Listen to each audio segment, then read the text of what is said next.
প্রতিদিন হাজার হাজার তেলাপিয়া মাছকে কেটে খেতে দেওয়া হয় কাঁকড়াকে। শুনতে অবাক মনে হলেও এভাবেই কাঁকড়া চাষ করে আসছেন সাতক্ষীরার কাঁকড়া চাষিরা। এখানকার এই কাঁকড়া রপ্তানি করা হয় বিদেশে।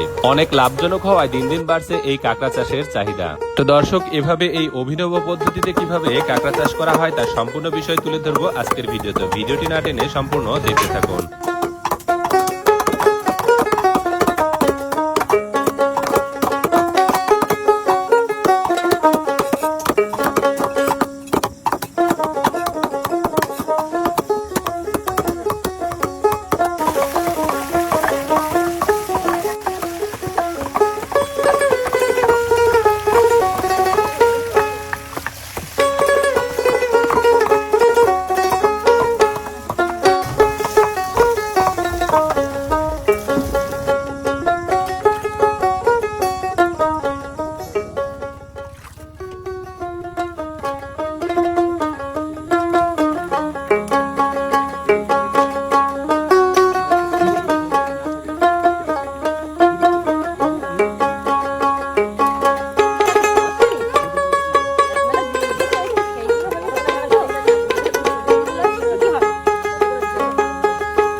জিনিস খেয়াল রাখুন, এর গায়ে কিন্তু এক ফোঁটা পরিমাণে কোথাও ময়লা নেই।